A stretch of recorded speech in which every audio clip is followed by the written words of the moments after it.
할렐루야. 아멘. 오늘도 워싱턴 제일장로교회 주일 예배 나오신 여러분 진심으로 환영합니다. 우리 앞뒤좌우로 한번 인사하면서 나아갔으면 좋겠습니다. 오늘이 이제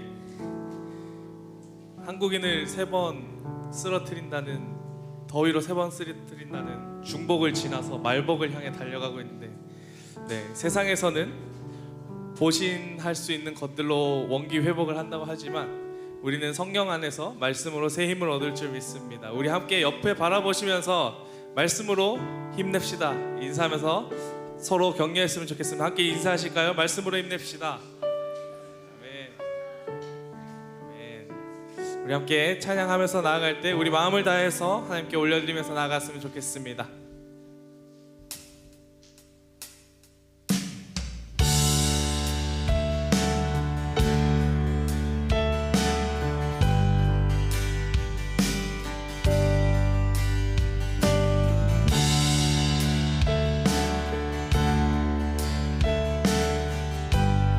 세상 험하고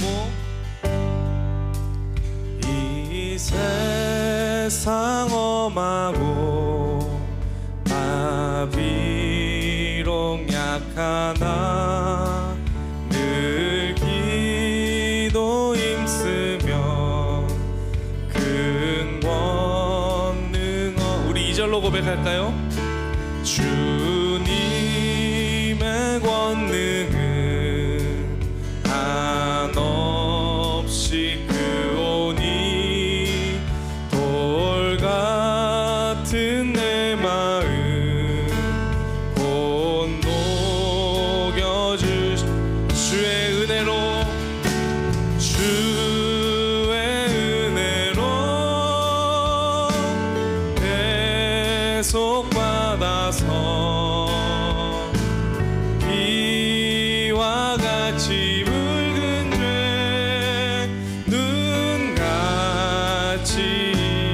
내 맘이 약하여 내 맘이 약하여 늘 넘어지오니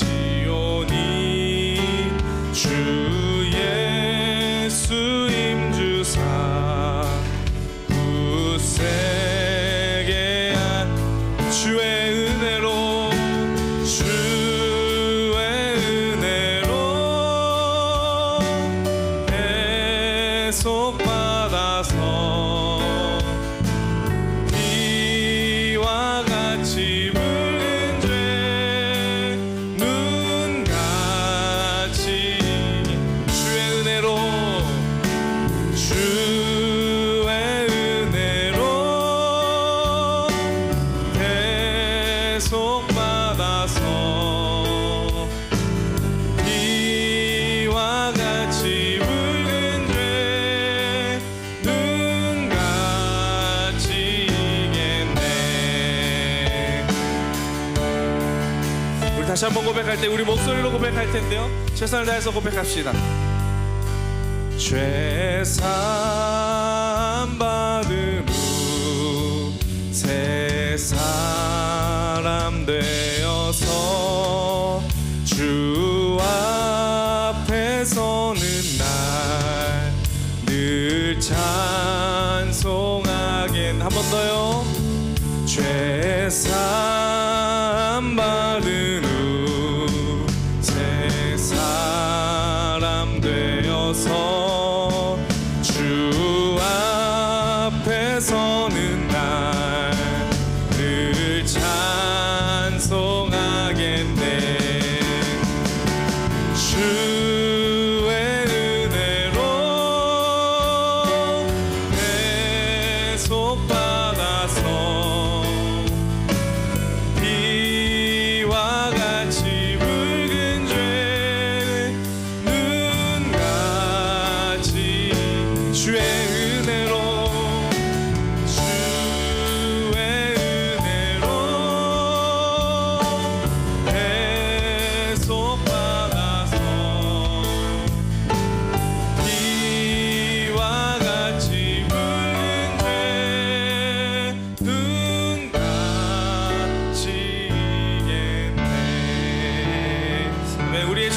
주시는 주님의 능력을 의지합니다. 함께 영광의 박수로 주님 높여드릴까요?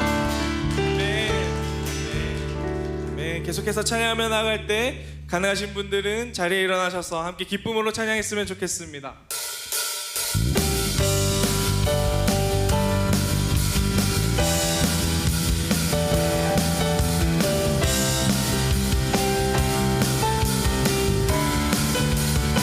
생명 주께 있네, 생명 주께 있네, 능력 주께 있네, 소망 주께 있네, 주 안에 있네.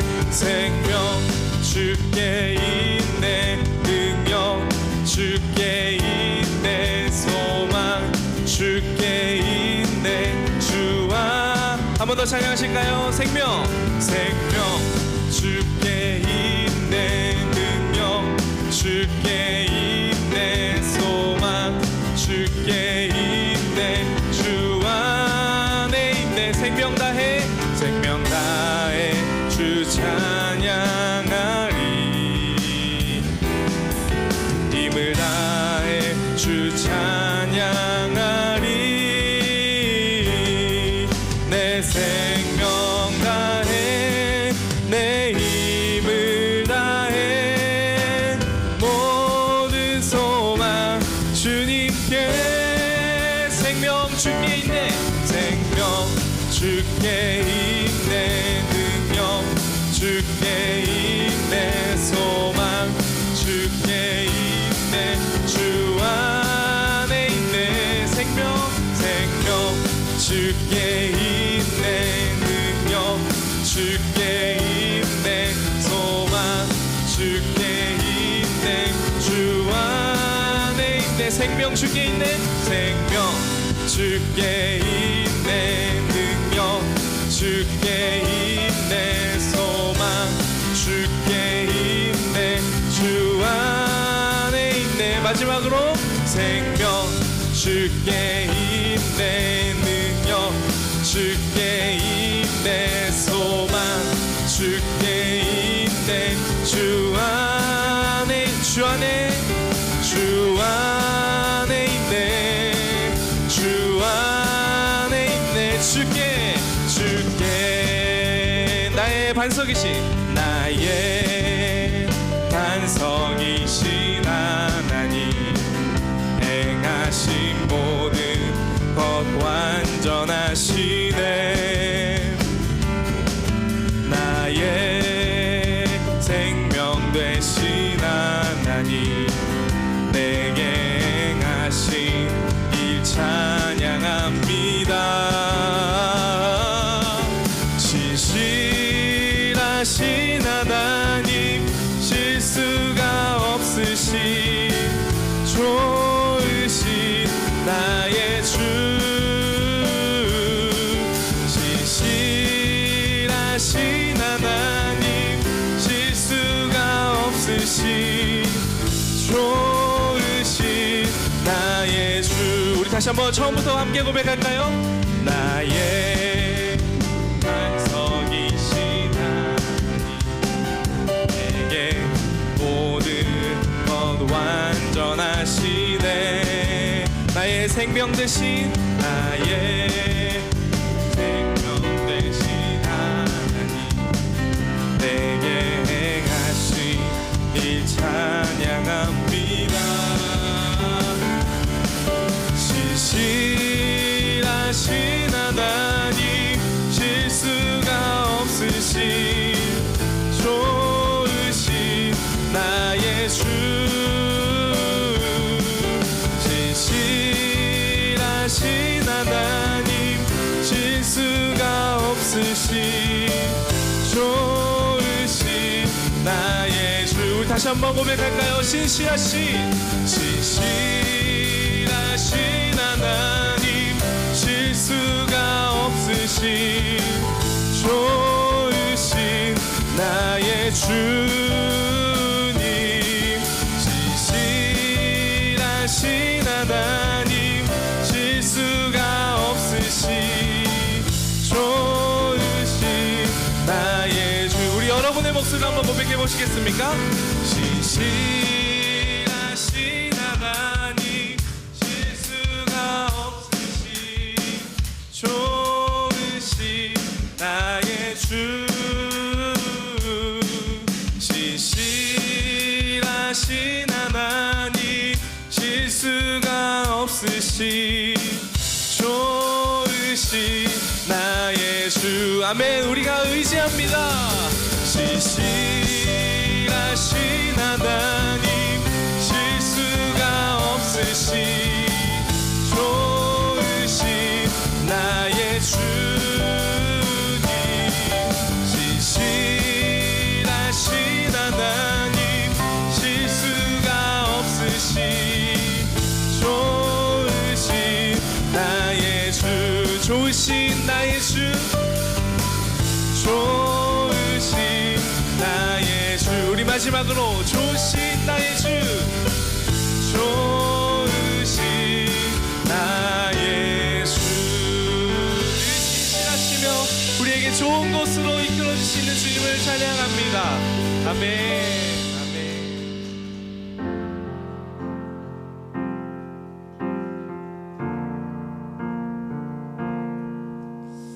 우리 그러한 주님을 함께 의지하면서 이 세상을 살아가며 나아갈 때 우리가 우리의 의만 구하며 나아가는 것이 아닌 우리 주변에 있는 모든 이들이 하나님 한 분을 바라보는 세상을 만들어가길 소망하는 마음으로 나아가기를 우리가 바랍니다. 우리 그러한 마음으로 이 찬양 함께 고백하면서 나아갔으면 좋겠습니다. 내 눈 주의 영광을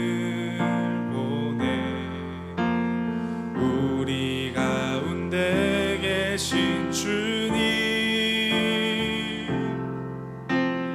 그 빛난 영광 온 하늘 덮고 그 찬송 온 땅 가득해. 내 눈 주의 영광을 찬송 가운데 서신 주님, 주님의 얼굴은 온 세상 향하네. 권능의 팔을 드셨네. 주의 영광 이곳에 가득해. 선의 주님과 함께 찬양하며 우리는 전진하리. 모든 열방 주 볼 때까지. 다시 한번 처음부터 우리의 마음 담아 고백합시다. 내 눈 주의 영광을 보내. 우리 가운데 계신 주님,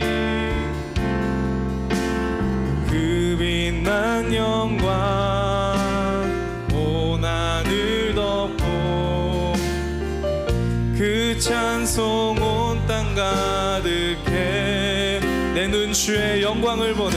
내 눈 주의 영광을 보내. 찬송 가운데 서신 주님,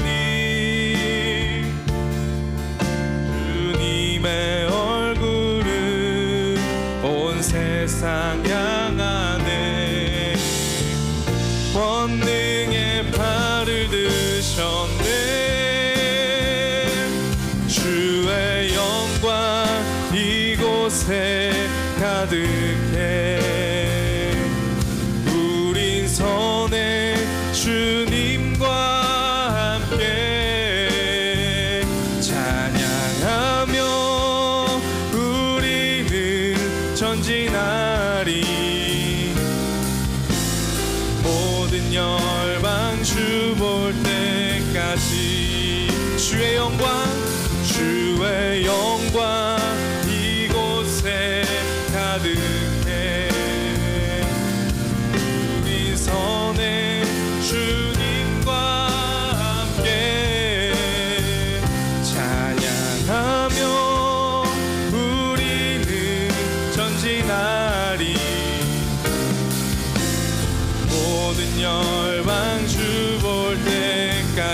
물이 바다 덮음같이 물이 바다 덮음같이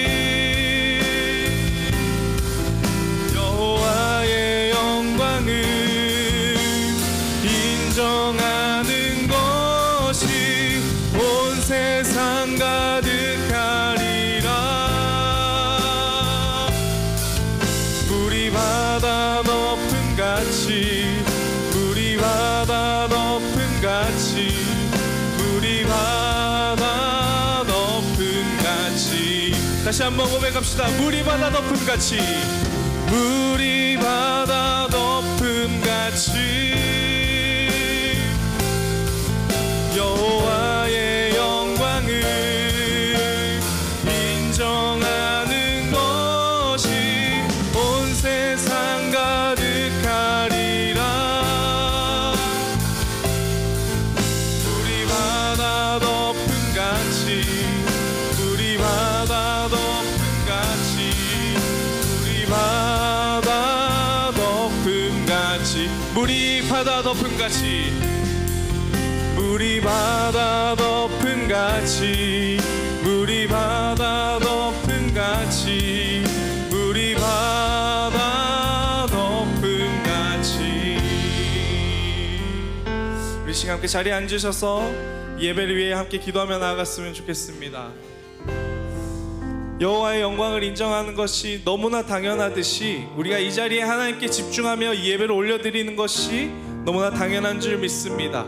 이 예배 가운데 그 어떤 사단막이 틈하지 못하도록 주님, 우리의 마음이 우리 몸이 이곳에 있더라도 마음이 흔들리지 않게 하시고 몸과 마음이 하나 되어 주님을 바라보는 예배 되게 하여 주시옵소서. 우리 이러한 마음으로 함께 이 예배를 위해 기도하며 나아갔으면 좋겠습니다. 함께 기도하며 나아갑시다.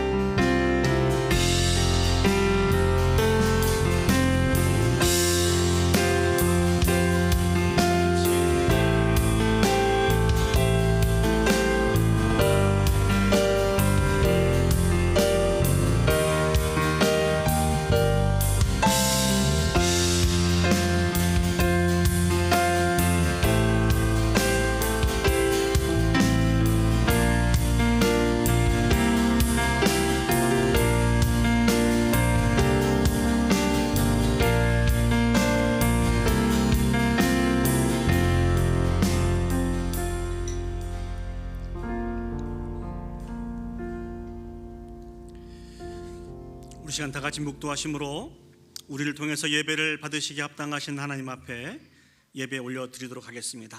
다 같이 묵도하시겠습니다. 하나님은 영이시니 예배하는 자가 영과 진리로 예배할지니라. 아멘. 아멘.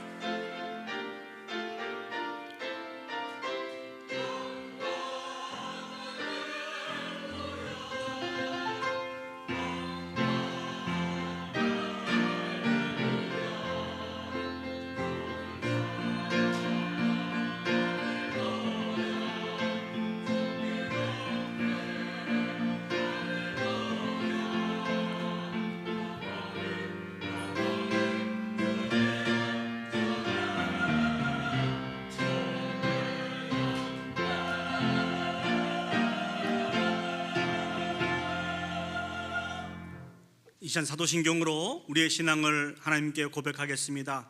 전능하사 천지를 만드신 하나님 아버지를 내가 믿사오며 그 외아들 우리 주 예수 그리스도를 믿사오니 이는 성령으로 잉태하사 동정녀 마리아에게 나시고 본디오 빌라도에게 고난을 받으사 십자가에 못 박혀 죽으시고 장사한 지 사흘 만에 죽은 자 가운데서 다시 살아나시며 하늘에 오르사 전능하신 하나님 우편에 앉아 계시다가 저리로서 산자와 죽은 자를 심판하러 오시리라.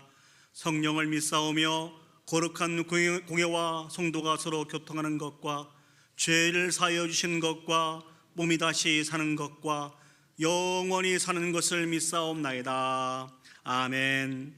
우리 시간 다 같이 마음을 모아서 하나님을 찬양하시겠습니다. 우리 찬송가 8장입니다.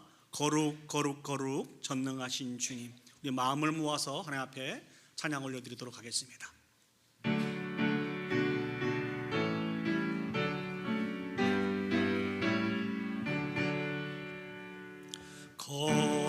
거룩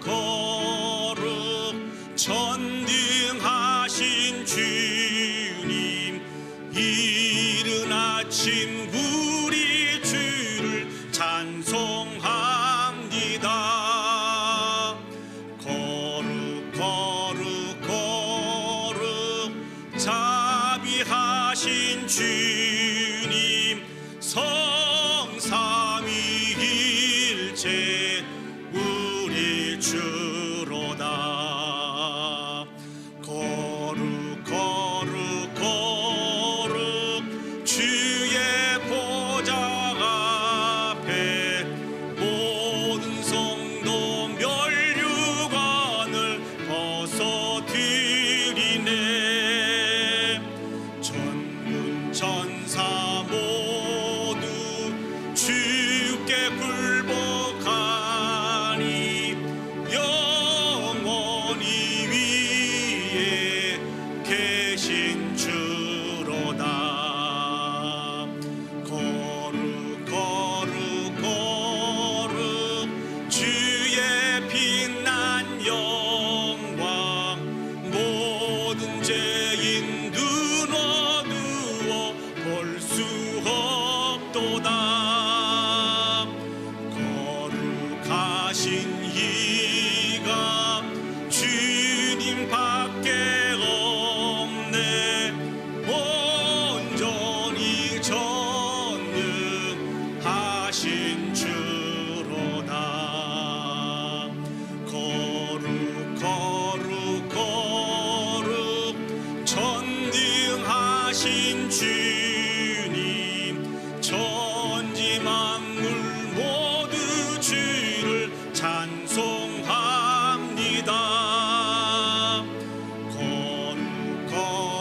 거룩 전능하신 주님, 성삼위일체 우리 주로다.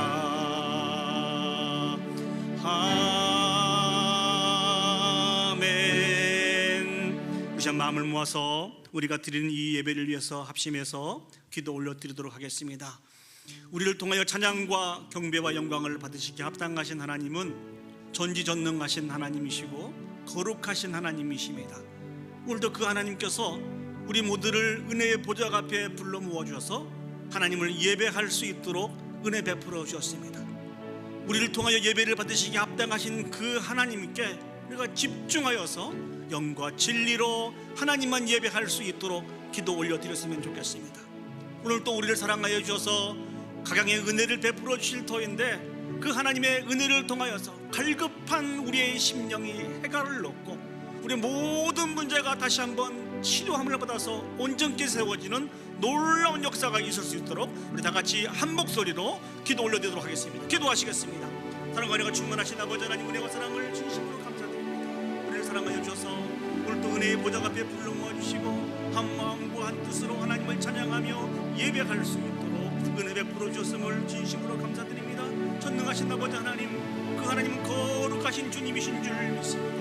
우리를 통하여 예배를 받으시기에 합당하신 주님이신 줄 믿습니다. 영과 진리로 오직 하나님 한 분만 기억하며 영광 올려드릴 수 있도록 하나님 축복하여 주시옵소서. 오늘도 하나님의 은혜를 구합니다. 하나님의 은혜로만 저희들이 살아갈 수 있음을 기억하기에 은혜의 보좌 앞에 나와서 은혜를 구하오니 우리를 구원하여 주시고 우리 가운데 은혜를 베풀어 주셔서 다시 한번 온전한 치료와 회복의 역사가 있을 수 있도록 하나님 축복하여 주시옵소서. 모든 걸 주께 맡겨드립니다. 지금도 살아계셔서 우리를 통해서 찬양과 영광을 받으시기에 지극히 합당하신 하나님 아버지, 은혜와 사랑을 감사드립니다. 하나님께서는 자비와 긍휼이 풍성하셔서 늘 주님을 배반하고 우리의 마음과 믿음을 지키지 못하고 살아가는 우리들이지만 변함없는 한결같은 은혜와 사랑을 베풀어 주셔서 구원하여 주시고 하나님 앞에 합당한 자로 세워주셨음을 기억합니다. 우리의 어두운 눈을 이 시간 밝혀주셔서 거룩하신 하나님을 바라보게 하여 주시고 오직 주님만이 우리를 통해서 영광 받으시기에 합당하신 분이심을 고백하게 해주시고 온 마음과 뜻과 정성을 다하여 하나님께만 영광 올려드릴 수 있도록 주여 축복하여 주시옵소서. 오늘도 당신의 사랑하는 백성들에게 아버지는 귀한 은혜를 베풀어 주실 터인데 감사합니다. 그 은혜를 우리가 받아야만 살아갈 수 있음을 기억합니다. 갈급한 우리의 심령이 참다운 해갈을 얻고 우리의 모든 문제가 해결이 되어서 아버지 앞에 영광 올려드릴 수 있음을 기억하기에 오늘도 간절한 마음으로 두렵고 떨림으로 주님의 전에 나와서 은혜를 구하오니 당신의 사랑하는 백성들에게 은혜를 베풀어 주시옵소서. 은혜를 베풀어 주시옵소서. 모든 걸 주께 맡겨드리며 예수님의 이름으로 기도합니다. 아멘. 이 시간 성시교도 가시겠습니다. 우리 교동문 28번 시편 63편 말씀을 저와 여러분이 한 절씩 교독하시겠습니다. 교동문 28번 시편 63편 말씀입니다. 제가 먼저 하나님의 말씀을 읽겠습니다. 하나님이여 주는 나의 하나님이시라. 내가 간절히 주를 찾되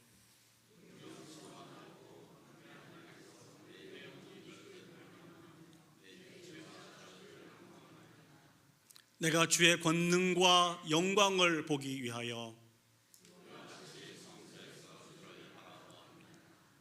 주의 인자하심이 생명보다 나음으로 이러므로 나의 평생에 주를 송축하며 골수와 기름진 것을 먹음과 같이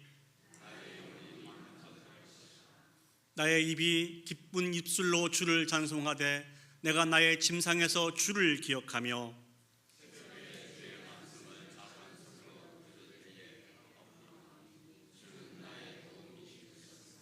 우리 다 같이 하시겠습니다.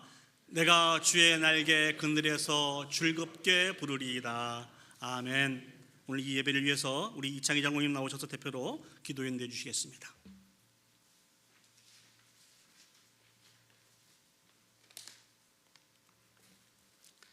창조주가 되시며 복의 근원이 되시는 여호와 하나님을 우리가 아버지라 부를 수 있게 하심에 먼저 감사를 드립니다. 길이요 진리요 생명이 되시는 하나님 아버지께서 지난 한 주간도 우리에게 등불이 되어 지켜주셨다가 오늘 복되고 거룩한 주의 날에 우리의 발걸음을 주님 전으로 인도하시고 예배하게 하심에 감사를 드립니다. 하나님의 자녀된 저희들 연약함으로 지난 한 주간 세상에 살 때에 하나님의 영광을 가리는 실수를 한 것이 있으면 용서하여 주시고 우리가 잘못한 것들을 반복하지 않도록 성령께서 강하게 인도하여 주시어서 날마다 거룩한 삶으로 참된 그리스도인들이 되게 하여 주시옵소서. 주님 앞에 나온 저희들 찬양으로 예배를 시작했습니다. 우리가 입술로만 찬양함이 아니라 마음을 다하고 뜻을 다하여 드리는 찬양이오니 기쁘게 받아 주시옵소서. 세상의 많은 사람들 가운데에 특별히 저희들을 하나님의 자녀로 삼아 주시어서 그 영광을 날마다 준비된 찬양으로 하나님께 올려드릴 때마다 영광을 받아 주시옵소서. 주님 앞에 나온 저희들 가운데 시험에 드는 이들이나 염려 걱정이 있는 이들이 있습니까? 예배에 방해가 되는 것들은 다 내려놓게 하시고 우리를 온전케 하시는 주님만 바라보게 하여 주시옵소서. 원어 없기는 노안으로 사고와 질병으로 고통받는 이들을 이 시간도 찾아가 주의 능력의 손으로 만져 치료하여 주시옵소서. 무엇보다도 수술을 준비하고 기다리는 우리 박경자 권사님 있습니다.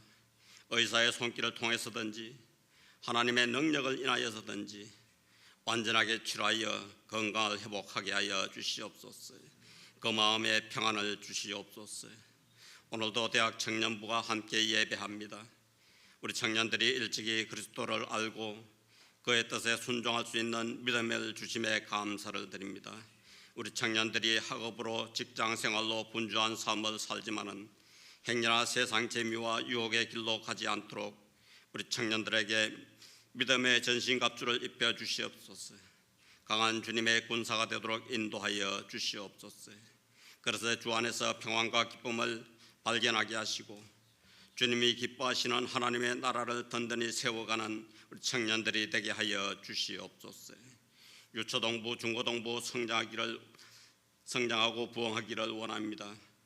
하나님 아버지, 우리 교회가 원하는 교육자님을 속히 보내어 주셨어요. 우리 자녀들에게 하나님의 말씀으로 양육할 수 있도록 인도하여 주시옵소서. 종이마을 한국학교가 내일부터 여름 캠프를 시작합니다. 안전하게 또한 즐겁고 유익한 시간이 될 수 있도록 인도하여 주시옵소서. 오늘 여러 가지 이유로 예배에 참여하지 못한 성도도 있습니다. 안전하게 지켜 주시옵소서. 또한 예배를 돕기 위하여 수고하는 이들을 축복하여 주시옵소서. 오늘도 예배하기 위하여 주님 전을 출입하는 발길이 복된 발길이 되기를 원합니다. 오늘도 진리의 말씀, 생명의 말씀을 들을 수 있게 하심에 감사를 드립니다. 말씀을 전가하시는 우리 목사님 영과 육을 강건하게 하시고 진리의 말씀을 능력 있게 또한 은혜롭게 전할 수 있도록 성령께서 함께하여 주시옵소서. 우리 모두는 아멘으로 화답하게 하시고 또한 말씀의 새 힘을 얻어 다시 한 주간 세상에서 승리하는 삶을 살 수 있도록 인도하여 주시옵소서. 이 예배가 하나님께 한 영광이 되기를 원하옵고 예수 그리스도의 이름으로 감사하며 기도하옵나이다. 아멘.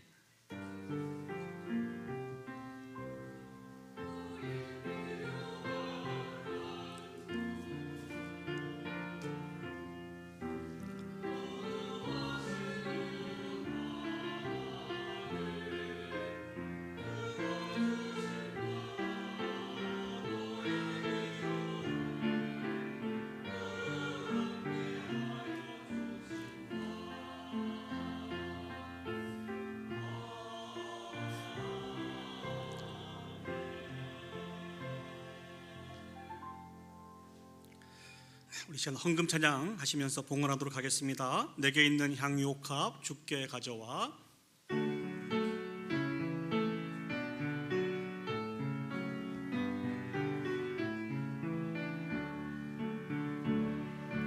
내게 있는 향유옥합 주께 가져와. 그 발 위에 입 맞추고 깨뜨립니다. 나를 위해 험한 산길 오르신 그 발, 걸음마다 크신 사랑 새겨 놓았네. 기도하시겠습니다. 사랑과 은혜가 풍성하신 하나님 아버지, 은혜와 사랑을 감사드립니다. 우리를 사랑하여 주셔서 이른 비와 늦은 비를 때를 따라 내려주시고 인도하여 주셔서 복잡하고 험한 이 세상을 살아갈 때에 좌절과 절망의 순간 속에서도 소망을 갖게 해주시고 주님이 주신 승리를 맛보며 살아갈 수 있도록 인도해 주셔서 감사드립니다. 이 시간 그 은혜와 사랑에 감격하고 감사하여서 우리의 신앙 고백과 함께 물질을 구별하여 하나님께 드립니다. 드려진 물질은 작고 적은 것이지만 사용되어질 때에 하나님의 큰 역사가 나타나 하나님께 온전한 영광 올려드릴 수 있도록 축복하여 주시옵소서. 아버지 하나님, 오늘 또 마음에 주신 소원을 따라 믿음으로 올려드리는 기도 가운데 하나님께서 응답하여 주셔서 다시 한번 우리의 인생 여정을 인도하시는 분이 하나님이신 것을 깨닫고 하나님 한 분만 만족하며 살아갈 수 있는 귀한 축복도 더하여 주시옵소서. 모든 걸 주께 맡겨드립니다. 참으로 감사드리며 예수님의 이름으로 기도합니다. 아멘. 이 시간 귀한 성가대 찬양으로 하나님 앞에 영광 올려드리겠습니다.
감사합니다. 오늘 이 시간 저희가 허락하신 하나님의 말씀 보시겠습니다. 하나님 말씀 신약성경 누가복음 9장 51절에서 62절까지의 말씀입니다. 제가 가져온 성경은 신약성경 108면에 있습니다. 우리 이 시간 다 같이 자리에 일어서셔서 오늘 우리에게 주신 하나님의 말씀을 받도록 하겠습니다.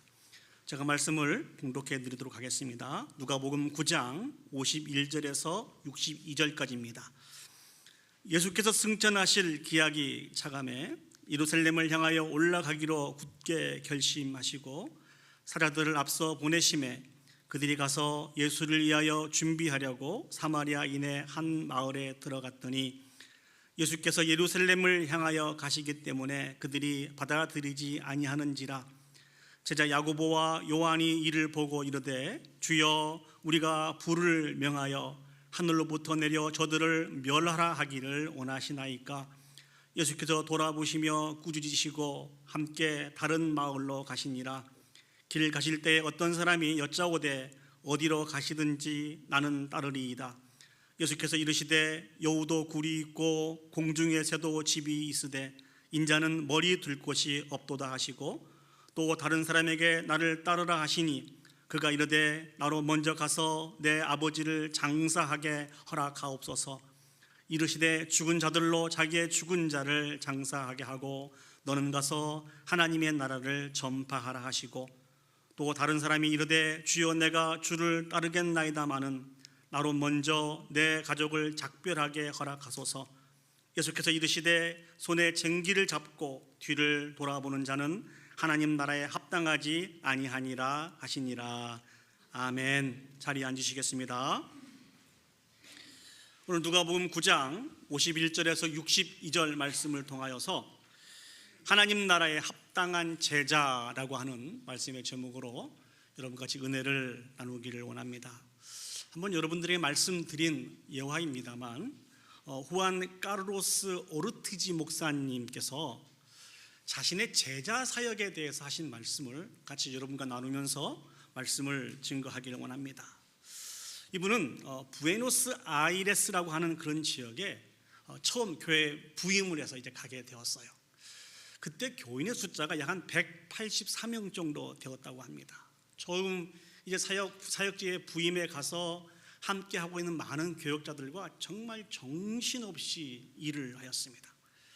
2년 동안 다양한 조직들을 이렇게 완성하고 또 열심히 힘을 내어서 전도를 하게 되었습니다. 그러다 보니까 교인 숫자가 600명 정도 되었다고 해요. 184명에서 600명이라고 하는 그런 숫자가 되니까 거의 한 3배 정도 되지 않습니까? 얼마나 감격하고 좋았겠습니까? 그런데 이 목사님 이면에 마음속에 그 많은 근심이 있게 되었습니다. 그 근심의 내용이 무엇인 거니? 교회가 이렇게 세워져 가는 것은 아닌데, 제자가 이렇게 세워가는 것은 아닌데, 이런 생각을 하면서 어느 날 모든 사역에서 손을 다 띄게 되었습니다. 그리고 한적한 곳에 가셔서 기도와 말씀 묵상에 전념을 하셨습니다.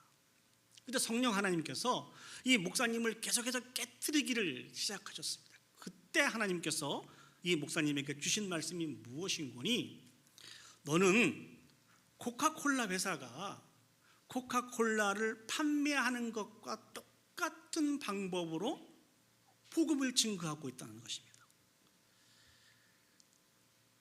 너는 자라나고 있지 않다는 것입니다. 내 생각에는 교인 숫자가 약 한 200명 정도에서 600명이 되었으니까 너는 이게 크게 성장했다고 자랐다라고 생각할지 모르지만 그것은 자란 것이 아니라는 것입니다. 하나님 주신 말씀은 성장한 것이 아니고 살이 찐 것이라 그렇게 말씀을 해 주시더라는 것입니다. 그러면서 강조하시는 것이 제자의 숫자를 늘려가는 것이 제자 사역의 핵심이 아니라는 것입니다. 많은 교회들은, 많은 사역자들은 이 부분을 착각을 해서 제자의 숫자를 늘려가는 데 최선을 다하면서 교회에 여러 가지 행사를 주관하면서 많은 교회 숫자를 늘려가기를 원한다는 것이죠. 그러나 이 목사님은 자신의 이야기를 하면서 강조하는 것은 진정한 제자는 바로 성령으로 말미암아 태어난 것이라는 것이죠. 직접적으로 예수 그리스도를 체험하고 나의 구주이시며 나의 하나님이심을 고백함으로 말미암아 진정한 제자가 세워진다는 것입니다. 그런데 이 목사님의 지금까지 사역을 놓고 볼 때 그런 제자의 모습은 보이지 않더라는 것이죠. 우리가 한 영혼을 예수 그리스도의 진실된 제자로 세우기 위해서는 어떻게 해야 됩니까? 내가 먼저 예수 그리스도를 직접적으로 만나고 체험하고 나의 주인이시고 나의 구주이시고 하나님이신 것을 고백해야 한 생명을 예수 그리스도의 참 제자로 세울 수 있다는 것입니다. 저와 여러분들은 하나님의 은혜와 사랑을 통하여서 예수 그리스도를 구주로 영접하게 되었고 주님과 동행하는 삶을 살고 있습니다. 이젠 주님의 영광을 위해서 우리 자신을 철저히 들여가고 있는 복 있는 인생들이 되었습니다. 그런 의미에서 지난주도 말씀을 드렸습니다만 저와 여러분들은 예수님의 제자인 것입니다. 부담스러운 말씀의 제목이긴 해요. 자, 그렇지만 이렇게 주님의 제자로 부르심을 받은 우리들은 어떻게 삶을 살아가야 주님 보시기에 합당한 제자로 세워질 수 있을까요? 이 고민은 하루 이틀로 해결될 수 있는 고민이 아닙니다. 우리의 평생에 하나님 앞에 구하면서 질문하고 답해야 되는 그러한 질문과 답인 것입니다. 오늘 주님은 지난주에 이어서 계속해서 주님의 제자로 세워진 저와 여러분들이 어떻게 해야 합당한 제자로 세워질 것인지에 대해서 참으로 부담스러운 말씀을 계속해서 주고 계십니다. 여러분에게 난처한 질문 하나 드리도록 하겠습니다. 혹시 지난 주일의 말씀을 기억하시는 분 계십니까? 봐봐요, 제가 난처하다 그랬잖아요.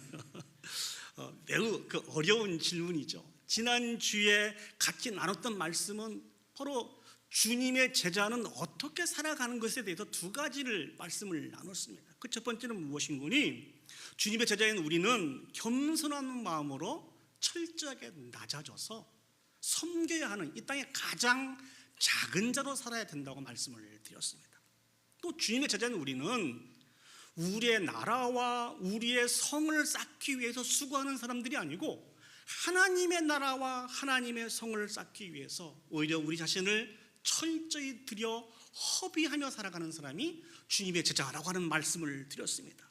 오늘도 주님께서는 저희들이 허락하신 이 본문의 말씀을 통하여서 주님의 제자가 어떻게 살아가야 될 것인지에 대해서 우리에게 강조하고 계십니다. 주신 말씀을 통하여 도전받는 그런 귀한 시간이 되었으면 좋겠습니다. 첫 번째 우리가 생각해 보길 원하는 것은 주님의 제자인 우리는 매 순간 선을 추구하며 살아야 됩니다.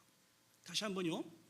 주님의 제자인 우리는 매 순간 선을 추구하며 살아야 됩니다. 저기서 말씀하고 있는 선은 무엇일까요? 오늘 본문을 보시면 예수님께서 이제 갈릴리 그 지역에서 사역을 이렇게 마무리하시고 예루살렘으로 올라가기를 원하셨습니다. 그런데 갈릴리에서 예루살렘을 가기 위해서는 사마리아 땅을 지나가게 되어 있거든요. 그래서 그 사마리아 땅에 들어가시는 그 부분이 오늘 성경에 기록이 되어 있습니다. 오늘 누가복음 9장 51절 말씀을 보시죠. 예수께서 승천하실 기약이 차감해 예루살렘을 향하여 올라가기로 굳게 결심하시고, 저 승천하실 기약이라고 하는 것은 예수님의 고난과 죽으심과 부활을 다 포함하는 말씀입니다. 예수 그리스도께서 저와 여러분들을 위해서 십자가의 고난을 감당하시기를 다시 한번 결단하시고 이제 예루살렘으로 가기를 원하셨습니다. 그래서 먼저 제자들 중에 몇몇을 사마리아 땅으로 보내게 되었어요. 앞에서도 말씀을 드렸습니다만 이 사마리아 땅은 갈릴리에서 예루살렘으로 올라갈 때 반드시 지나야 하는, 쇼커스로 지나야 되는 그 지역이 바로 사마리아 땅이었습니다. 그런데 그래서 예수님께서 그 제자들 중에 몇을 먼저 보내게 되었습니다. 아마도 예수님과 나머지 제자의 먹는 문제와 자는 문제를 해결하기 위해서 그 제자들을 먼저 보내게 된 것 같습니다. 그런데 문제가 하나 발생했습니다.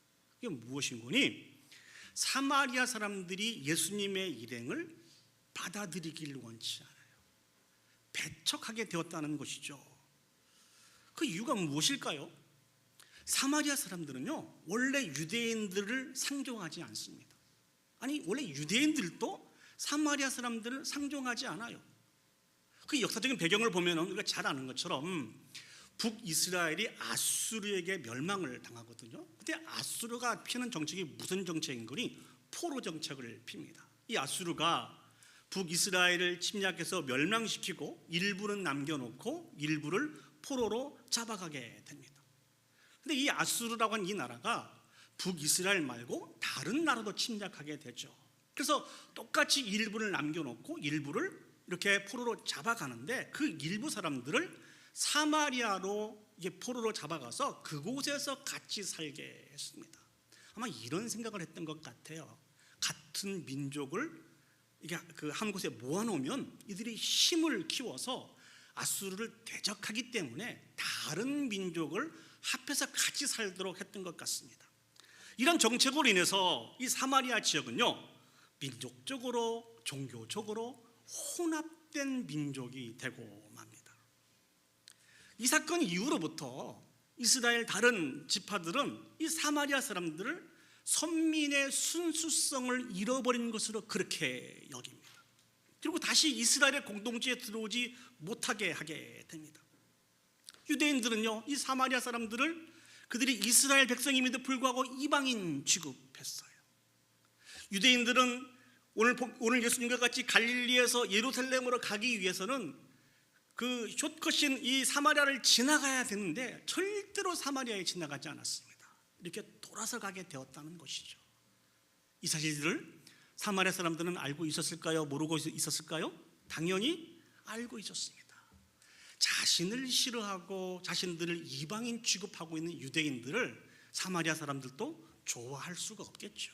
당연히 싫어하고 미워하고 사마리아 사람들도 유대인들과 상종하지 않았다는 것입니다. 그런데 오늘 본문을 보시면 예수님께서는 사마리아를 통해서 예루살렘에 가기를 원하셨다는 것이죠.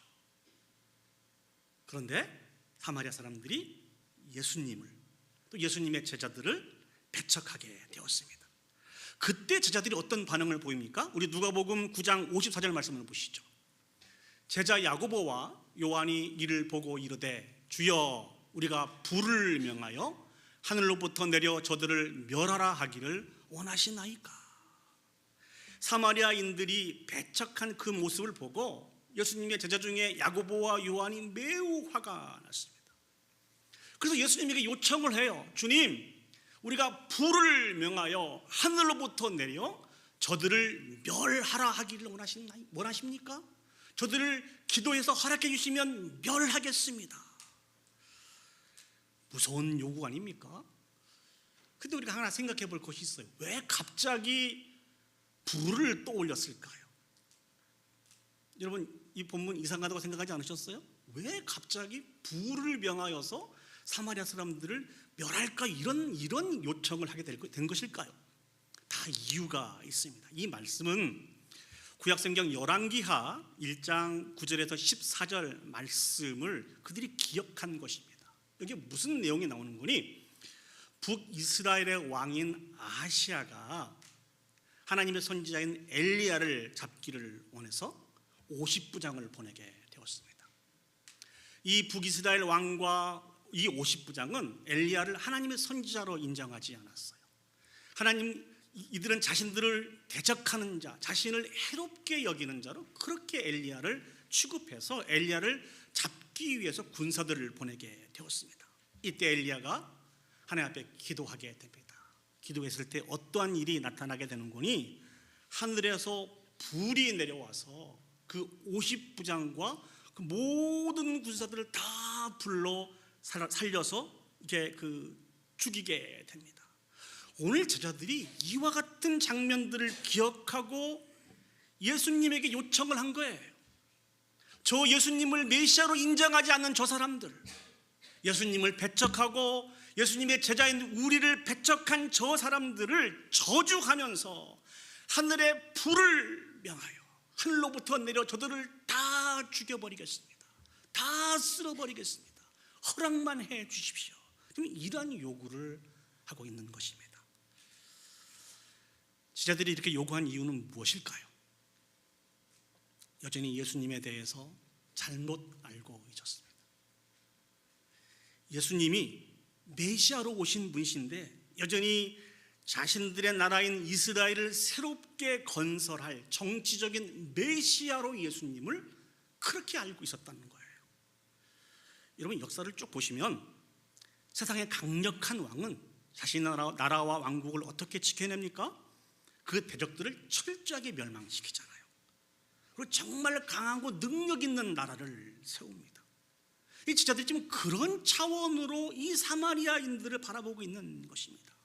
더군다나 앞에서 말씀을 드렸습니다만 이 사마리아 사람들은 유대인들이 생각할 때 선민으로서 신앙인의 순수성을 잃어버린 사람이거든요. 늘 이방인 취급을 했어요. 그런데 사마리아인들이 예수님을 배척하고 사마리아인들이 예수님의 제자인 자신들을 배척하고 유대인들을 배척하고 있으니 그 제자들의 마음속에 그런 생각이 든 거예요. 어떻게 너희들이 이럴 수가 있냐? 배척을 해도 우리가 해야지 하면서 그들을 미워하고 그들에 대한 적개심을 제자들이 가지고 있었습니다. 그때 주님께서 그들에게 하신 말씀이 무엇입니까? 누가복음 9장 55절에서 56절 말씀을 보시죠. 예수께서 돌아보시며 꾸짖으시고 함께 다른 마을로 가시니라. 예수님께서 제자들을 꾸짖으셨습니다. 그리고 사마리아 지역을 피해서 예루살렘으로 가시게 됩니다. 여기서 꾸짖으셨다는 것은 무엇을 얘기해 주고 있습니까? 이게 칭찬입니까? 책망입니까? 책망한 것입니다. 사랑하는 여러분, 예수님이 이 땅에 오신 이유가 무엇입니까? 세상에 많은 죄인들을 그들의 죄를 사해 주시기 위해서 자신을 십자가에서 내어 주시기 위해서 이 땅에 오신 분이 예수 그리스도입니다. 지금도 이 일들을 마무리 짓기 위해서 예루살렘으로 가시기를 원하시는 분이 예수님 아니십니까? 이 예수님에 대해서 제자들은 여전히 오해하고 있다는 것입니다. 그들 마음속에 여전히 예수님에 대해서 오해하였고 사마리아 사람들에 대한 배척하고 미워하는 마음이 가득하여서 이러한 요구를 하게 되었다는 것입니다. 저는 이 말씀을 준비하면서 우리의 모습도 비슷하지 않나 생각을 해보았습니다. 예수님의 제자로 우리가 살아가고 있지만 정말 예수님의 제자로 우리가 순종해야 될 말씀이 무엇인지 모르고 살아갈 때가 너무나 많이 있다는 것이죠. 사랑하는 여러분, 예수님의 제자로 순종하며 예수님의 제자로 살아가는 우리들이 순종해야 되는 것이 무엇입니까? 악으로 갚는 것이 아니고 선으로 악을 이기는 삶을 살아가야 된다는 것입니다. 그럼 우리가 살아가야 할 선은 무엇일까요? 바로 예수 그리스도의 십자가의 사랑입니다. 그 사랑으로 우리의 대적들을 사랑하고 용서하고 섬기며 살아가야 된다는 것이죠. 어려운 일입니다만 우리가 감당해야 될 일입니다. 그 십자가의 사랑으로 우리의 대적들을 사랑하고 용서하고 섬기게 될 때 우리를 통하여서 그들이 예수 그리스도를 만나게 되고 죽게 돌아오는 놀라운 역사가 나타날 수 있다는 것입니다. 그래서 이런 동일한 마음을 가지고 사도 바울은 로마서 12장 21절 말씀에 우리에게 그렇게 말씀해 주고 계십니다. 악에게 지지 말고 선으로 악을 이기라. 저 말씀을 자세히 보세요. 악에게 지지 말고 악으로 악을 이기라고 그렇게 말씀하고 있지 않습니다. 악에게 지지 말고 선으로 악을 이기라는 것입니다. 사랑하는 여러분, 예수 그리스도를 구주로 믿고 주님과 동행하며 이 땅에 살아가실 때에 많은 세상 사람들로부터 그들이 교회에 대해서 또 예수님에 대해서 예수 그리스도를 구주로 믿고 있는 저와 여러분들에 대해서 조롱하고 핍박을 했던 그런 조롱과 핍박을 당한 경험이 혹시 여러분 가운데 있으십니까? 그때 여러분은 어떠한 반응을 보이셨나요? 혹시 오늘 제자들처럼 의분에 붙잡혀서 예수님 앞에 당당하게 이렇게 기도해 보신 적이 있으십니까? 우리가 불을 명하여 하늘로부터 저들을 멸하라 하시기를 원하십니까? 주님이 말씀해 주시면 허락해 주시면 우리가 기도하여서 불을 내려서 이 사람들을 다 쓸어버렸으면 좋겠습니다. 듣기만 해도 짜릿하죠. 속이 후련한 것 같지 않습니까? 마음으로는 충분히 이해가 돼요. 특별히 우리 한국 사람들이 미워하고 있는 나라가 하나가 있습니다. 어느 나라인지는 제가 말씀을 안 드릴게요. 그렇죠? 아마 36년 동안 지옥적인 통치를 받았기 때문에 그런 마음들이 다 있는 것 같아요. 그래서 이 나라와는 모든 경쟁에서 이겨야 된다고 하는 그런 생각들이 지배적인 것 같습니다. 이런 현상들은 운동선수들한테도 나타나요. 가끔 운동선수들이 그러한 이야기를 하더라고요. 다른 나라하고는 저도 괜찮은데 이 나라와의 모든 스포츠는 반드시 이겨야 된다. 그러면서 표현하기를 이 나라와 스포츠 경기를 하는 것은 총성 없는 전쟁이라는 것이에요. 스포츠가 아니라는 것이죠. 전쟁이라는 것입니다. 혹시 그 경기하다가 그 나라와 경기하다가 경기를 지기라도 하면은 막 온갖 욕설을 다 쏟아놓곤 하죠. 혹시 여러분도 그런 경험 있으십니까? 우리 워싱턴 제일장로교 성도들은 한 분도 그런 부분이 없으신 것 같아요. 우리의 이게 정체성도 망각하고 그냥 그 의분에 휩싸여서 어떻게 이 나라에게 경기를 질 수 있느냐 하면서 많은 말들을 쏟아놓을 때가 많이 있습니다. 그래서 사랑하는 여러분, 이와 같은 총성 없는 전쟁을 우리의 삶 속에서 날마다 혹시 우리가 그렇게 살아가고 있지는 않죠. 우리 지체들을 향하여서, 동역자들을 향하여서, 몸된 교회 안에서 이렇게 총성 없는 전쟁을 생명 걸고 혹시 우리가 그렇게 싸우고 있지는 않은지 그래서 다시 한번 점검해 보았으면 좋겠습니다. 우리의 순간적인 감정과 우리의 거룩한 분노로는 아무런 하나님의 역사를 이뤄낼 수가 없습니다. 그렇다고 한다면 우리 주님은 이런 상황 속에서 선택한 것이 무엇이 있었을까요? 사람들은 예수님에 대해서 무지했습니다. 예수님을 무시했어요. 예수님을 조롱하고 예수님을 핍박했습니다. 이때 예수님은 그 모든 부분들을 다 안으시고 묵묵히 십자가를 지셨습니다. 그 십자가의 사랑으로 말미암아 하나님의 진노 중에 멸망보다 마땅한 그 영혼들이 구원을 얻게 되었다는 것입니다. 예수님이 선택한 최후의 선택은 바로 십자가라는 것입니다. 십자가는 최고의 지혜입니다. 저와 여러분들도 그 십자가의 사랑으로 구원받은 자들입니다. 그런데 우리는 우리의 구원이 다른 데서 온 것으로 착각을 하고 우리의 어떤 조건으로 어떤 의로 말미암아 얻은 것으로 착각을 하고 하늘을 명하여서 불을 내려서 저 사람들을 쓸어버리기를 위해서 그렇게 이 시간도 간구하고 있지는 않은지요. 우리 자신을 한번 점검해 보았으면 좋겠습니다. 우리가 이런 기도를 올려드리고 살아가고 있다고 하면 정말 죄송합니다만 저와 여러분들은 진정한 제자가 아닙니다. 하나님의 역사에 참여할 수 없어요. 오직 받을 것은 단 하나입니다. 오늘 제자들이 그랬던 것처럼 주님으로부터 책망받을 수밖에 없어요. 코리텐 붐 여사라고 하는 이 사람을 여러분 잘 아시죠? 이 사람은 화란 사람인데요. 제2차 세계대전 중에 쫓기고 있는 유대인들을 이렇게 숨겨 주었다고 합니다. 그 이유로 인해서 이 여인과 그 모든 가족들이 잡혀서 나치 수용소에 수용을 하게 되었어요. 그래서 혹독한 그 고문을 받고 온 가족들이 다 죽임을 당했다고 합니다. 그러나 이분은 정말 구사일생으로 살아나게 되었어요. 그 이후에 이분이 어떤 삶을 살아가게 되었는지 전도자가 되어서 온 세계에 다니면서 복음을 증거했는데요. 이분이 전한 복음의 주제가 무엇인지 아십니까? 용서입니다.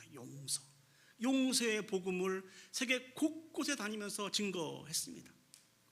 그녀가 용서의 메시지를 증거하는 곳곳마다 놀라운 변화가 있었습니다. 수없이 많은 사람들이 죽게 돌아오는 놀라운 역사가 나타나게 되었습니다. 그러던 중 이분이 어느 날 독일을 가게 되었습니다. 독일 사람들이 그녀를 이렇게 청하게 된 거예요. 독일 가서도 이 용서의 생명의 복음을 막 증거하고 그걸 통해서 수없이 많은 사람들이 죽게 돌아온 놀라운 역사가 나타났거든요. 근데 어느 날 저녁, 그 저녁에도 하나님이 힘을 주셔서 용서의 복음을 증거했습니다. 그 많은 사람들이 감격하고 눈물도 흘리고 죽게 돌아온 놀라운 역사가 나타났어요. 이제 집회를 다 마치고 돌아가는 사람들에게 한 분 한 분 악수하면서 인사를 하고 있는데 어느 노신사의 손을 딱 잡는 순간 이 여인이 그렇게 표현을 했습니다. 피가 꼭 거꾸로 흐르는 것 같았다. 왜 그랬을까요?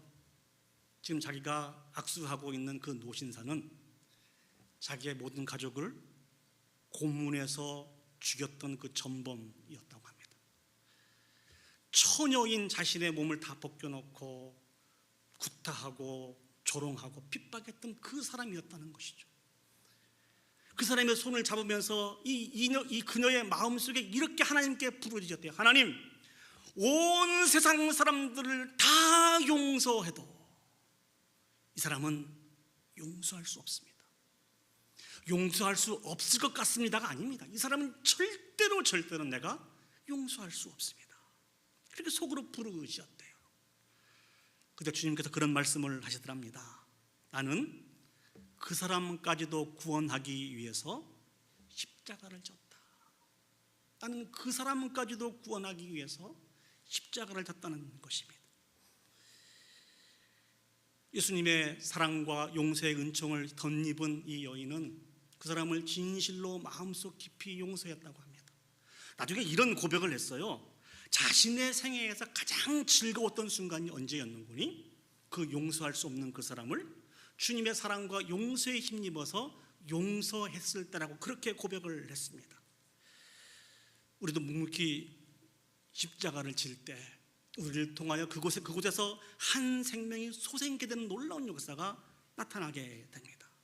사랑하는 여러분, 여러분이 또 여러분의 가정이, 여러분의 공동체가, 여러분의 몸된 교회가 많은 핍박과 환난 속에서 어려움을 겪고 있습니까? 또한 이 모든 부분들이 우리가 원하지 않는 많은 문제들로 인해서 힘들고 어려운 시간들을 보내고 있습니까? 그런데 여러분들이 선택해야 될 카드가 무엇일까요? 가장 지혜로운 카드가 무엇일까요? 바로 주님께서 지고 가신 그 십자가를 지고 가는 것입니다. 성경은 우리의 대적들을 위해서 저주하지 말라고 말씀하고 계십니다. 원수 갚는 것은 우리에게 맡겨진 것이 아니고 하나님께 맡겨진 것이라고 말씀해 주고 계십니다. 오직 우리가 참된 제자로서 감당해야 될 것은 하늘을 명하여 불을 내려서 그들을 쓸어버릴 것을 강조하고 있는 것이 아니고 예수 그리스도의 십자가의 사랑을 가지고 사랑하고 용서하고 섬김을 오늘 또 우리에게 강조하고 있습니다. 이렇게 살아가는 것이 참다운 제자라는 것입니다. 부담이 갑니다. 어려운 주제입니다. 그럼에도 불구하고 참다운 제자의 길을 잘 감당하여 하나님의 영광 올려드릴 수 있는 저와 여러분들이 되시기를 예수님의 이름으로 축복합니다. 아멘. 두 번째, 오늘 본문의 말씀을 통해서 생각해 보기를 원하는 참다운 주님의 제자의 모습은 바른 우선순위를 세워야 합니다. 바른 우선순위. 이 설교를 이렇게 준비하면서 우선순위에 대한 설교를 여러분에게 반복해서 드렸던 것 같습니다. 오늘 또 주님께서 너무나 중요한 부분이기 때문에 다시 한번 우리에게 강조하면서 말씀드리고 있습니다. 오늘 성경을 보시면요, 어떤 사람들은 자신이 자원해서 예수님의 제자가 되겠다고 하는 사람도 있었고, 또 어떤 경우에는 예수님이 그 사람을 불러서 나를 따르라 라고 그렇게 말씀을 하는, 주님이 직접 제자를 삼기를 원하는 그런 사람도 성경에 등장을 합니다. 우리 성경을 통해서 한번 찾아보겠습니다. 먼저 누가복음 9장 57절 말씀을 보시죠. 길 가실 때에 어떤 사람이 여짜오되 어디로 가시든지 나는 따르리이다. 어떤 사람이 예수님의 제자가 되겠다고 그렇게 이야기를 합니다. 근데 주님께서 제자가 되는 길, 제자가 걸어가는 길이 어떠할 것인가에 대해서 말씀해 주고 계시는데요, 우리 누가복음 9장 58절 말씀을 보시죠. 예수께서 이르시되 여우도 굴이 있고 공중에 새도 집이 있으되 인자는 머리 둘 곳이 없도다 하시고, 예수님 말씀하시고 계시는 제자의 길은 어떤 길입니까? 동물을 비유로 들어서 말씀해 주고 계시는데요, 동물들도 거처가 있다는 거예요. 그러나 제자는 거처가 없다는 것입니다. 최소한의 생활에 대한 욕구마저도 보장받을 수 없는 그 길이 제자의 길이라고 말씀하고 있습니다. 자, 두 번째 사람이 등장합니다. 우리 누가복음 9장 59절 말씀을 보시죠. 또 다른 사람에게 나를 따르라 하시니 그가 이르되 나로 먼저 가서 내 아버지를 장사하게 허락하옵소서. 앞에서 말씀드리는 첫 번째 사람은 본인이 예수님의 제자가 되겠다고 한 사람이고, 오늘 두 번째 사람은 예수님이 그 사람으로 하여금 예수님을 따르라고 말씀을 해주고 계십니다. 근데 그때 이 사람이 요청하는 것이 있습니다. 그게 무엇이죠? 먼저 가서 아버지를 장사하게 한 이후에 제가 주님을 따르겠습니다. 이렇게 이야기를 합니다. 이 사람에게 예수님 주신 말씀이 무엇입니까? 우리 누가복음 9장 60절 말씀을 보시죠. 이르시되 죽은 자들로 자기의 죽은 자들을 장사하게 하고 너는 가서 하나님의 나라를 전파하라 하시고, 부모를 장사하는 일은 자식으로서 당연한 도리입니다. 그렇지 않습니까? 근데 우리나라 사람들만 그런 게 아니고 이스라엘 백성들도 당연한 모습이었습니다. 근데 주님은 그렇게 말씀하고 있지 않아요. 예수 그리스도를 알지 못하는 사람들에게 또한 친척들에게 맡기고 너는 나를 따르라는 것이죠. 이 말씀을 잘못 해석하면 우리 기독교는 비윤리적인 종교인 것처럼 보입니다. 그러나 이 말씀의 의미는 그런 의미가 아닙니다. 성경 곳곳에 부모를 공경하라고 하는 내용들이 얼마나 많이 있습니까? 이 내용을 10가지 계명 속에 정해놓고 지키기를 강조하시는 분이 하나님이시라는 것이죠. 근데 왜 이런 말씀을 주셨을까요? 교훈이 무엇일까요? 또 다른 사람이 예수님을 찾아옵니다. 우리 누가복음 9장 61절 말씀을 보시죠. 또 다른 사람이 이르되 주여 내가 주를 따르겠나마는 나로 먼저 내 가족을 작별하게 허락하소서. 학자들은 이 사람을 가리켜서 어떻게 해석을 하고 있는군요. 이 사람은 아직도 세상에 대한 미련이 많은 사람으로 그렇게 해석을 하고 있습니다. 그래서 그런지 예수님이 62절 말씀에 이 사람에게 이런 말씀을 주십니다. 예수께서 이르시되 손에 쟁기를 잡고 뒤를 돌아보는 자는 하나님 나라에 합당하지 아니하니라 하시니라. 마음이 분주하고 나뉘어져서 정말 감당하지 못하고 있는 그 사람에게 주님이 주신 말씀이 아닙니까? 이 여러 가지 말씀을 종합해 볼 때 하나의 공통된 특징이 있습니다. 그게 무엇일까요? 우리의 삶에 있어서 바른 우선순위를 가져야 된다는 것입니다. 우리의 인생에 있어서 제자들은 첫 번째 우선순위로 삼아야 될 것이 있다는 것입니다. 그게 무엇입니까? 바로 하나님이어야 된다는 것입니다. 하나님이 주신 사명이어야 되고 그 하나님 앞에 예배하는 신앙생활의 모든 부분들이 우리 인생의 첫 번째 우선순위임을 강조하고 있습니다. 누가요? 예수님의 제자는 그렇게 살아가야 된다는 것이죠. 예수 그리스도를 구주로 믿고 있는 저와 여러분들은 그렇게 살아가야 된다고 성경은 강조하고 있습니다. 여러분에게 있어서 하나님은 순위가 몇 등이십니까? 여러분에게 있어서 하나님을 예배하는 것은 순위가 몇 등에 있습니까? 제가 이 설교를 준비하면서 최근에 소식을 들은 한 성도에 대한 이야기가 기억이 나서 참 마음이 아팠습니다. 이분은 같이 신앙생활 하다가 이제 멀리 집을 이사를 가게 돼서 교회에 못 나오겠다 그렇게 말씀을 주시더라고요. 그래서 그러면은 그 이사 가신 집 가까운 곳에 꼭 교회를 나가셨으면 좋겠습니다. 이렇게 약속하고 보내드렸는데 그 뒤에 들려오는 소식들이 너무 가슴이 아팠습니다. 예배를 드리지도 않고 교회에 나가지도 않았다는 거예요. 그 시간들을 쪼개서 오히려 자기의 좋은 스펙들을 위해서 준비하는 시간을 가졌대요. 그래서 잘 준비가 되어서 여러 직장에서 요청을 할 수 있을 정도로 모든 걸 잘 준비했다는 것입니다. 이 얘기를 들었을 때 너무너무 가슴이 아팠습니다. 하나님이 우리의 인생의 우선순위인 것을, 하나님을 예배하는 것이 우리 인생의 우선순위인 것을 내가 왜 더 자세하게 가르치지 못하였던가. 한편으로 그런 생각도 했습니다. 저같이 부족하고 연약한 사람이 가르쳐봤자 얼마나 그런 효과가 있겠습니까? 그러나 그럼에도 불구하고 너무너무 안타까워서 그런 생각이 들었습니다. 그렇다면 왜 우리가 하나님을 우리 인생의 첫 번째 우선순위로 삼아야 됩니까? 그것은 주님께서 베푸신 은혜와 사랑이 우리의 인생에 있어서 가장 중요한 사건이기 때문에 그렇습니다. 하나님의 은혜와 사랑을 통하여서 우리가 구원을 얻었지 않습니까? 험하고 복잡하고 어려운 이 세상을 살아갈 때에 하나님이 우리에게 공급해 주신 세심과 능력을 얻어야만 살아갈 수 있기 때문에 그렇습니다. 비록 우리가 이 땅에 살고 있지만 저 영원한 천국을 소망할 수 있는 그 유일한 비결도 예수 그리스도의 온전한 은혜와 사랑이기 때문에 예수 그리스도는 우리에게 첫 번째 우선순위가 되어야 됩니다. 믿습니까? 아멘. 아멘. 간절히 소망합니다. 저와 여러분들에게 첫 번째 우선순위가 예수 그리스도, 하나님을 예배하는 것, 하나님을 찬양하는 것, 하나님이 우리에게 맡겨주신 귀한 사명을 감당하는 모습이 되었으면 좋겠습니다. 이것이 우리에게 주신 축복이며 특권이며 사명입니다. 저에게는 연세가 87세가 되시는 어머님이 계십니다. 80세 생신 때 한국에서 찾아뵙고 오랫동안 어머니를 만나 뵙지 못했는데요.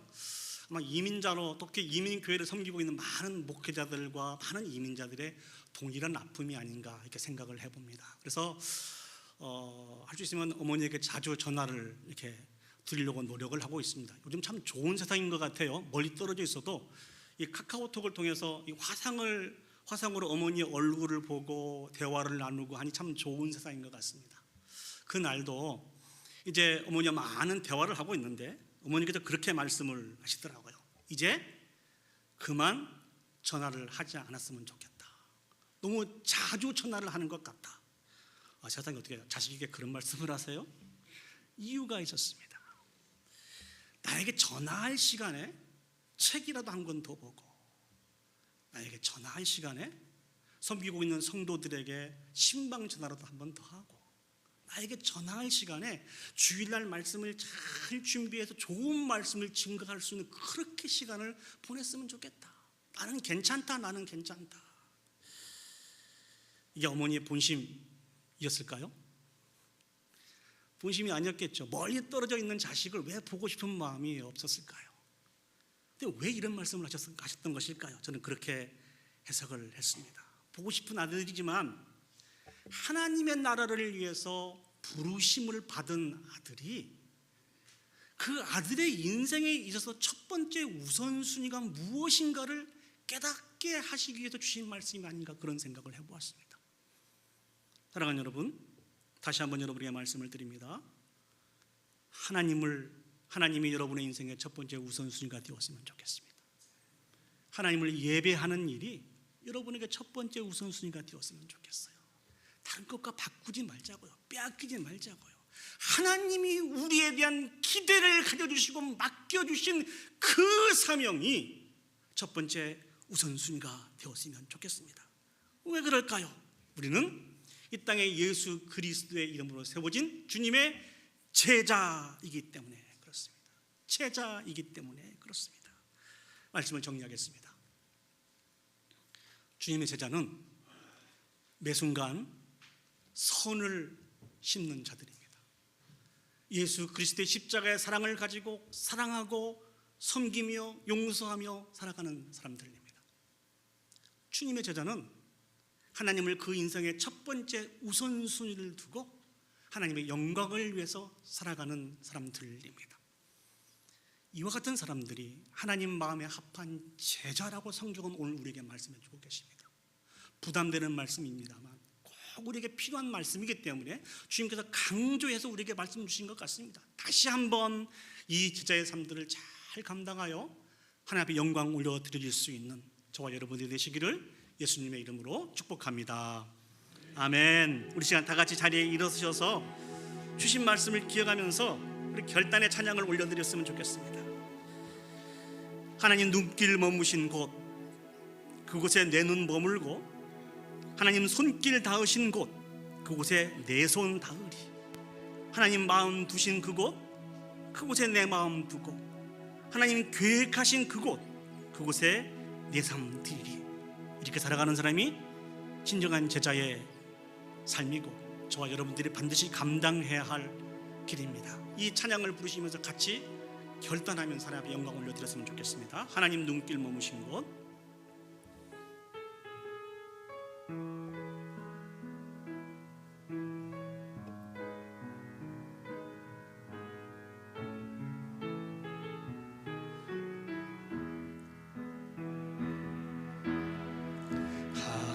하나님 눈길 머무신 곳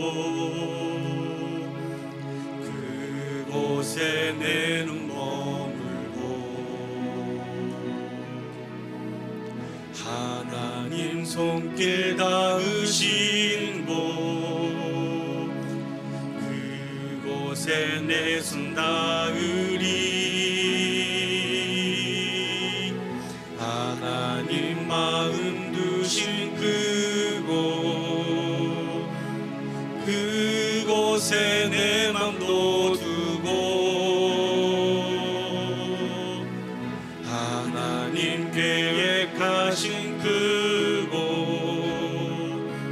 그곳에 내 삶 드리리 나 경배합니다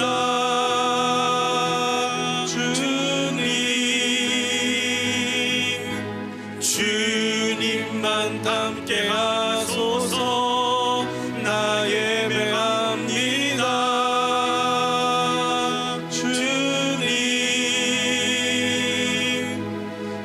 주님만 쫓게 다시 한번 찬양하시겠습니다. 하소서. 하나님 눈길 머무신 곳 하나님 눈길 머무신 그곳에 내 눈 머물고 그곳에 내 눈 머물고 하나님 손길 닿으신 곳 하나님 손길 닿으신 곳 그곳에 내 손 닿으리 그곳에 내 손 닿으리 하나님 마음 두신 그곳 하나님 마음 두신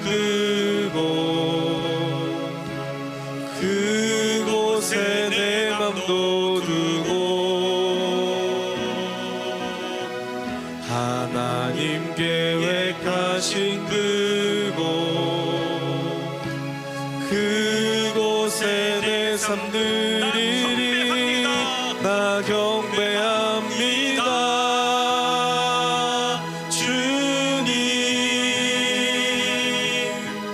주님만 함께 하소서 나 예배합니다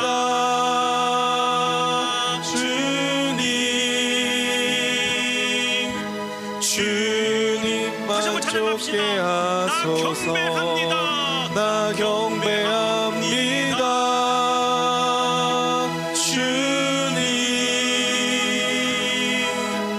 주님만 함께 하소서 나 예배합니다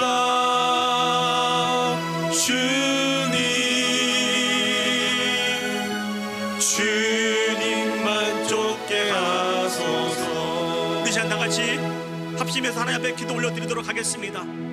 이렇게 마음도 지키지 못하고 변덕이 심한 우리인데 이 땅에 주님의 제자로 주님께서 우리를 세워주셨습니다. 그런 주님의 제자로 세워진 우리는 어떻게 살아가야 될까요? 이 세상의 악으로 갚지 않고 악을 선으로 이겨서 하나님 앞에 영광 올려드리며 살아가야 됩니다. 우리가 갚아야 될 그 선, 우리가 추구해야 될 그 선이 무엇입니까? 예수 그리스도께서 십자가에서 이루신 십자가의 사랑입니다.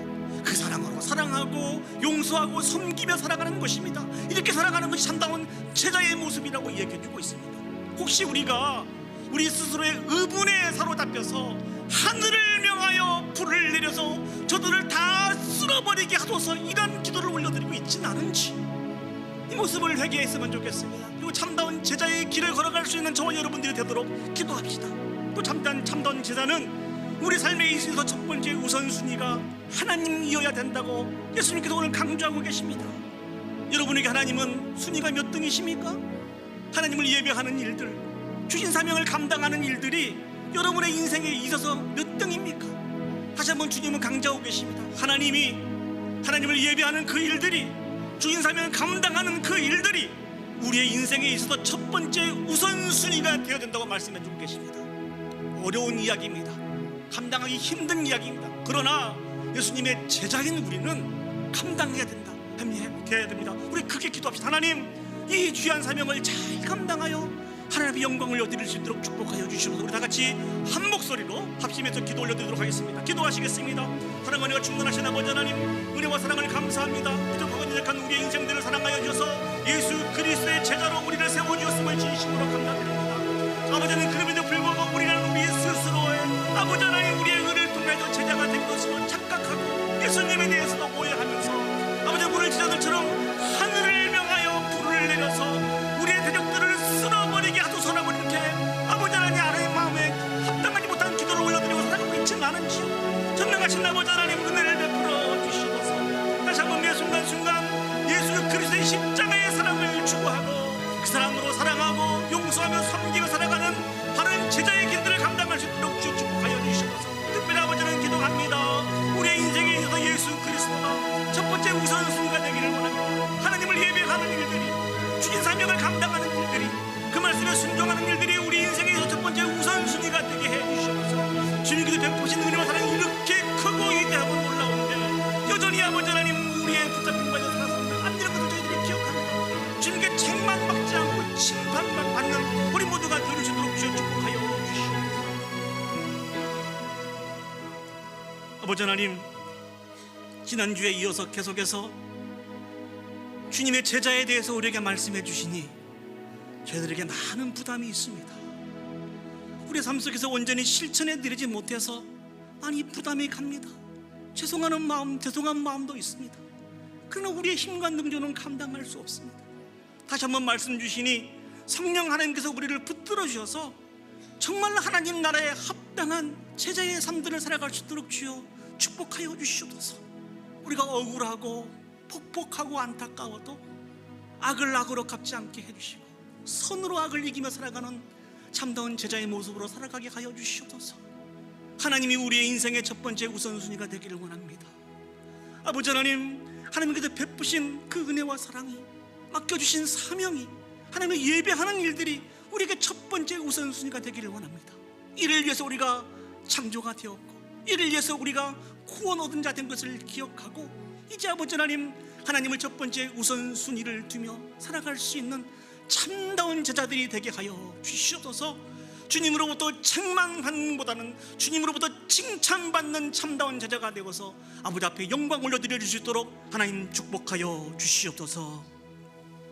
이제는 우리 구주 예수 그리스도의 은혜와 하나님 아버지의 무한하신 사랑과 성령 하나님의 감화 감동 역사 인도하신 은혜가 우리를 사랑하여 주셔서 이 땅에 주님의 제자로 세워주신 것을 기억하고 날마다 악한 세상임에도 불구하고 하나님의 말씀인 선을 심으며 하나님의 말씀이 우리의 삶의 첫 번째 우선순위인 것을 기억하고 매 순간순간 하나님을 예배하며 주신 그 사명을 충성스럽게 감당하여 아버지 앞에 영광 올려드리기를 소원하고 결단하는 오늘 예배 참석한 온 성도들 머리 위에와 그들의 가정과 직장과 온 교회 위에 이제로부터 영원히 함께 하시기를 간절히 축원하옵나이다. 아멘.